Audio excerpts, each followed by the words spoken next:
Hello everybody, this is Karama's Girl 018 and this is part 2 of my reading of The Stolen Throne.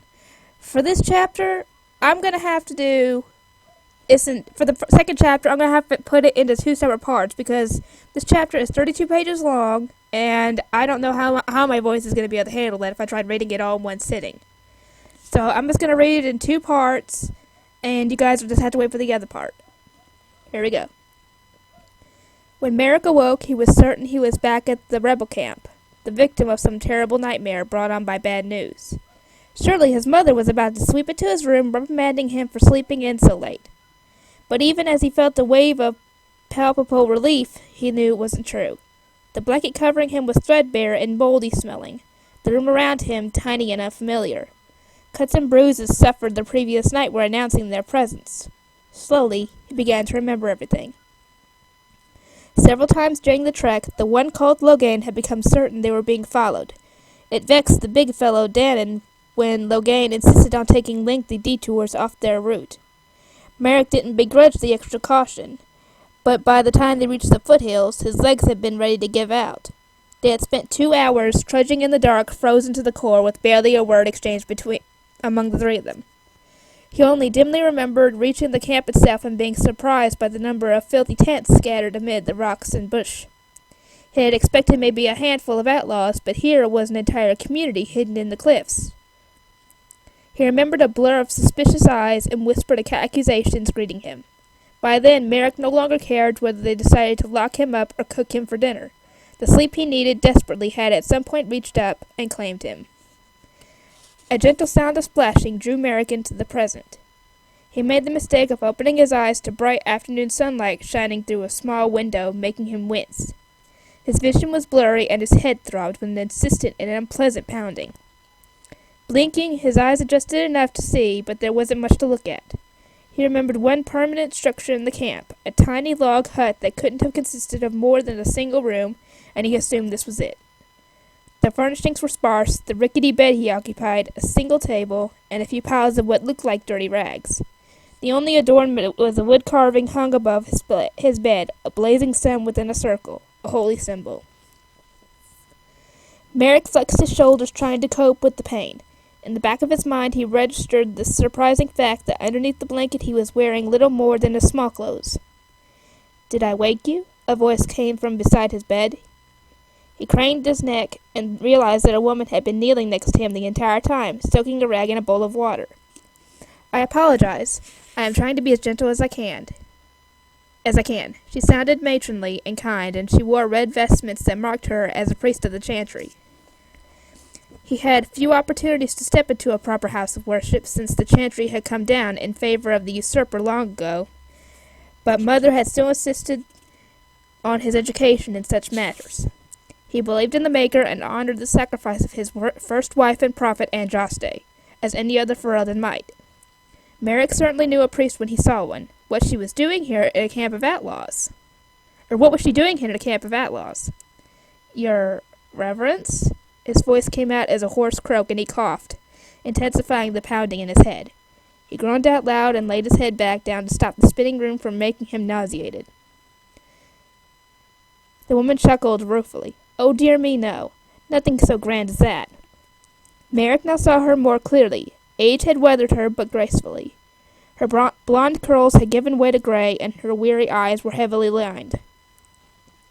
It was easy enough to see the beauty she had no doubt once been, long ago. Aside from the vestments, she wore a gold medallion emblazoned with the image of Andraste's cross and its wreath of holy flame. She noticed his gaze and smiled.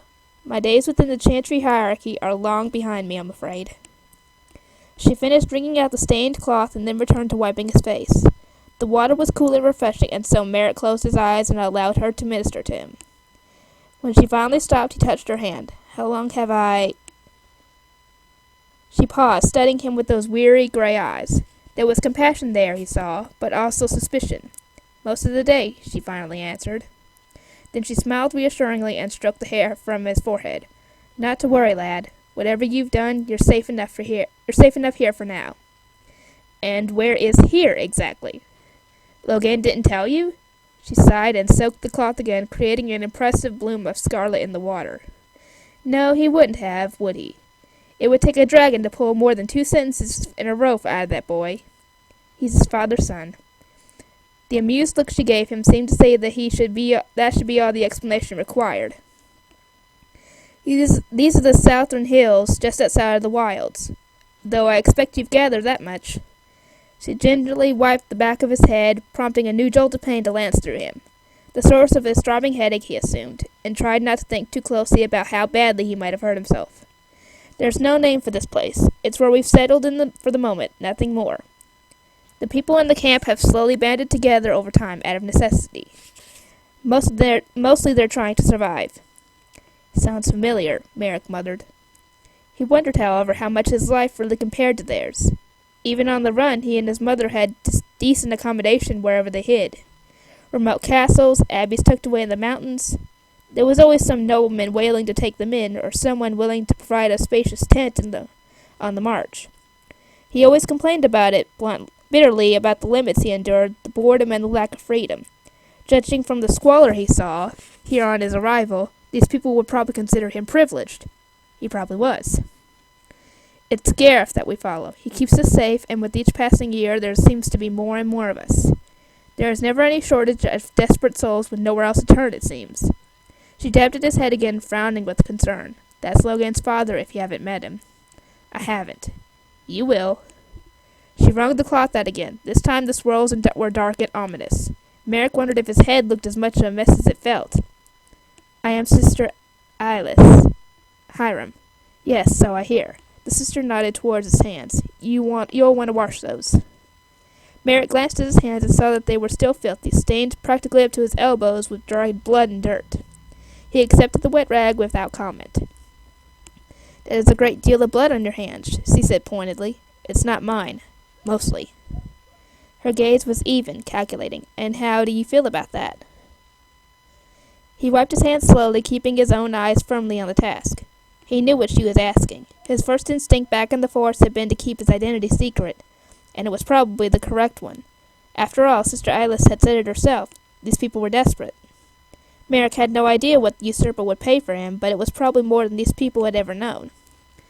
You didn't have to be poor to know that the promise of wealth could corrupt anybody. He wondered how much gold sovereigns it had taken to put that sword through his mother's gut. He attacked me. I was defending myself. His voice sounded hollow and fake, even to himself. They killed my mother. Saying it out loud didn't make it feel any more real. The sister watched him for a moment longer, her eyes sharp. Make her watch over her, she intoned, relenting. Merrick hesitated. Make her watch over her, he repeated, his voice husky with grief. Sister Eilis placed her hands on his, a gesture of understanding. He jerked his hands away more roughly than intended, but she had said nothing. For a long, awkward pause, he stared at his half-cleaned hands. She took the blood-stained rag from him and soaked it again. Lamely, he changed the subject. So if you are a priest, what are you doing here? The sister smiled, nodding as if this were a question she had heard many times before. When the Maker returned to the world, he chose for himself a bride that would be his prophet. He could have looked to the great Imperium with its wealth and its powerful mages. He could have looked to the civilized lands of the west or the cities of the northern coasts. But instead he looked to a barbarian people and the very edge of Thetis. And thus fell the eye of the Maker upon Andraste, Merrick promptly intoned.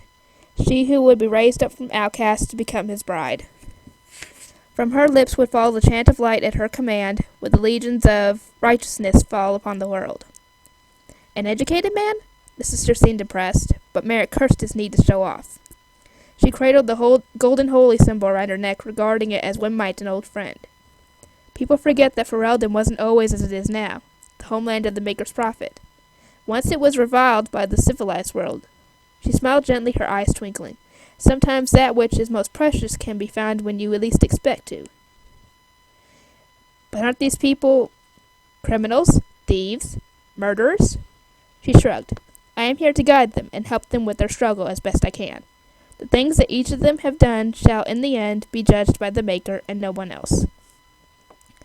The Magisters judged Andraste in the end after her crusade. They burned her on the cross for her troubles, you know.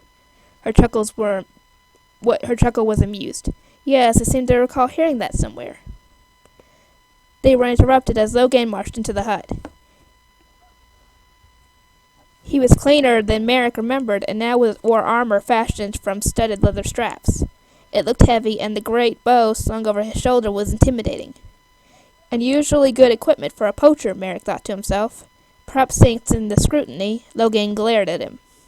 Unlike with his sister, there was nothing guarded about the suspicion in his eyes. Suddenly self-conscious, Merrick pulled a blanket up to cover his lack of clothing. So he's decided not to sleep the entire day away, Logan commanded dryly, not taking his gaze away from Merrick. He is doing better, the sister noted. She picked up the water bowl off the floor. His injuries were not inconsiderable. You did well in bringing him here, Logan. His eyes flickered toward her. We'll see about that. Has he said nothing to you? Or said anything to you? Merrick raised his hand. I'm right here. Amused, Sister Eyeless arched a brow at Logan. Indeed, why don't you speak to him? I intend to. Then to Merrick. My father wants to see you. Not waiting for a reply, he spun on his heel and marched back out into the sunlight. The sister motioned toward a pile of clothes in the corner of the room next to the small table. Your boots are under the table. I'm afraid I had to burn everything else. There is nothing fancy in the pile, but I'm certain you will find something suitable. She turned to leave. Sister Alice, Merrick called out. She paused at the door, looking back, and suddenly he found himself at a loss for words. I wouldn't keep Gareth waiting, was all she said, and then she was gone. Merrick stepped out into the camp. In the bright afternoon, it almost seemed like any other bustling village. Clothes were being beaten on rocks in a nearby stream. Rabbit meat was being smoked on several central fires. Tents were being mended by clutches of chattering women. Small children were scampering underfoot. They might have been thinner and filthier than what he was accustomed to, but it was not all that different from other places in Ferelden. The Orlesians were hardly the kindest rulers. There was plenty of refuse about, enough to tell him that they camped here for months. Long enough to build the hut that he had just walked out of, at least. Several tough-looking men garbed mostly in rags marked Merrick's appearance, and openly stared at him with chilling, calculating looks. Logan's fine leather armor was definitely the exception here. Looking around, it was easy enough to spot Logan standing not far away and speaking to a larger man that Merrick assumed must be his father. The man was dressed in the same kind of studded leather armor and had the same stern glower and same black hair, though there was far less of it, and far more gray at his temples. Even had he been in the same rags as the others, there would be no mistaking who led these people. Merrick had known men like this all his life. The sort of men who were commanders in his mother's army. The sort of men who braved and lived disciplined their entire lives. Odd that he should find such a man here. Logan finally noticed Merrick standing amid the hustle and bustle and nodded so his father could see. That suspicious glare didn't let up for a second, and Merrick wondered just what he had done since last night to earn such hostility. It's because you lied to him and still are, he reminded himself, and also because you're an incompetent boob. Incompetent boob. The pair of men crossed the camp while Merrick waited for them, squirming as he felt himself being sized up from afar. Right then he felt about as far away from being a king as he imagined he possibly could, cold and sore and awkward.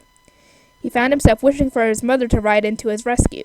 The rebel queen would have looked magnificent with her golden armor, blonde hair, and purple cloak flattering in the breeze. It would always been easy to see why people loved her. Those poor sods would have all fallen instantly to one knee if she was here, Logan and his father included. But she wasn't going to come to his rescue any longer, and fanciful wishes wouldn't make it so. Merrick firmed his jaw and did not avoid the two sets of icy blue eyes looking his way. Hiram, Gareth offered a friendly hand in greeting. Merrick shook it and was immediately aware just how strong the man was. Gareth was hardly young, but Merrick was certain Logan's father could have folded him in half and tossed him about like a small child, and would hardly have worked up a sweat doing so. Yes, he gulped. Hello, you must be Gareth. That I am. Gareth scratched his chin, staring down at Merrick as if he were a curiosity. Logan stood a step behind, his expression now decidedly neutral. My son tells me you ran into a bit of trouble near Lothering.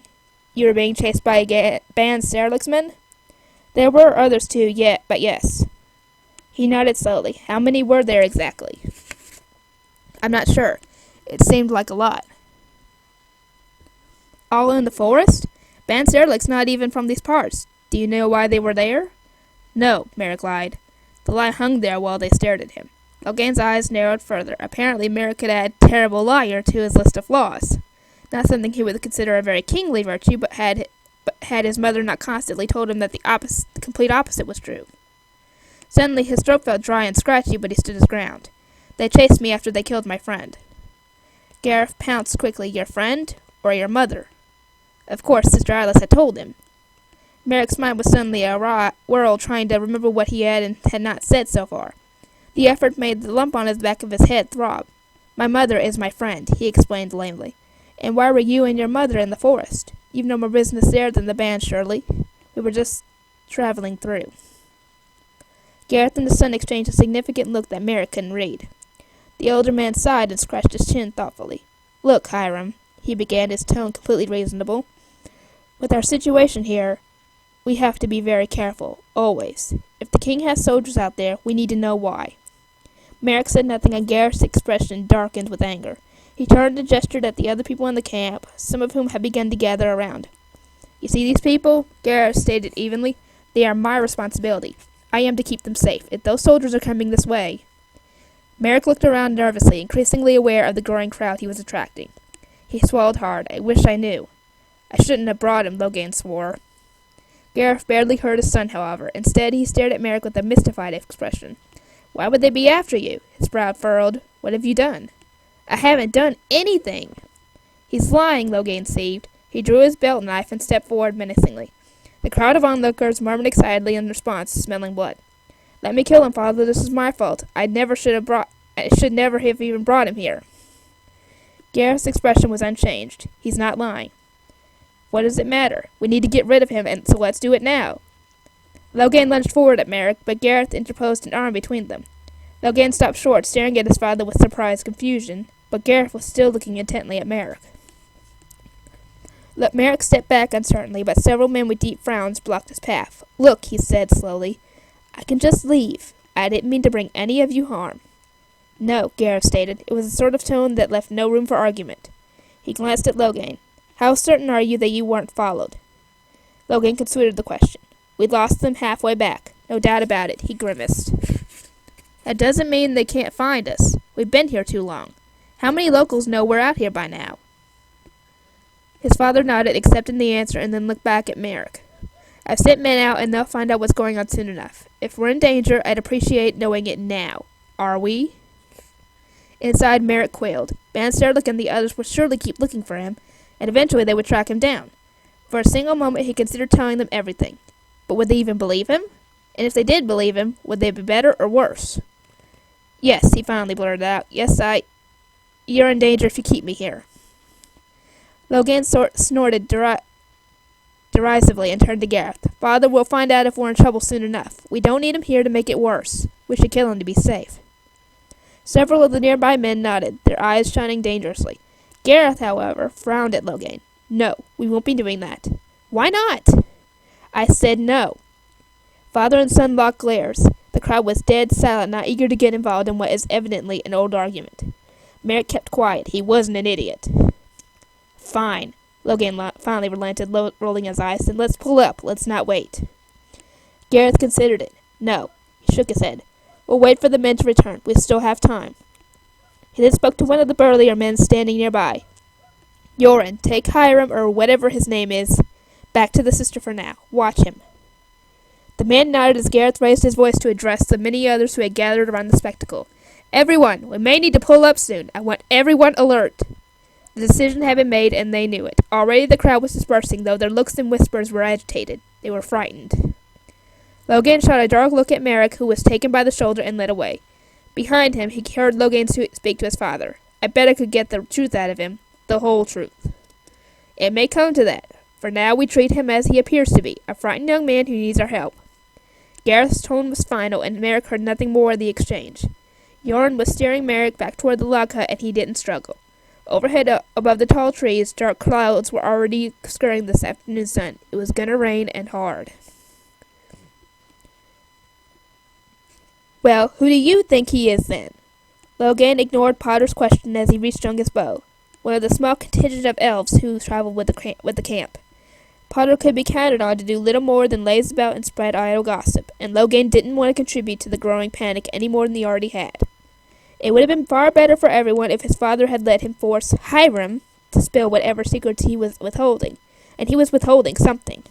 Logan could almost smell it. For a moment there it had seemed that Hiram was going to tell them, but then nothing, and father had let him walk away. "Well, come on," Potter insisted, kneeling beside Logan. "You must know something. You were walking with him all night, weren't you?" The elf was missing most of his long, delicate ears, making his head look decidedly lopsided. He also had a nasty scar down his face, leaving one empty eye socket and a permanent sneer. That these had been presents from an Orlesian lord was all Potter had ever let out about it. A slaver, Logan guessed. In most cities, elves lived freely enough in their slums, the poorest of the poor. Their enslavement had ended long ago at the hands of the prophet Andraste, but the practice still secretly flourished in the most remote corners of the empire. Potter had come close to speaking of his ordeal one night when they had been deep into the drink, the bitterness threatening to spill out of him like so much poison. But then he had swallowed it all down even further, flinching from company until he had successfully numbed himself into oblivion.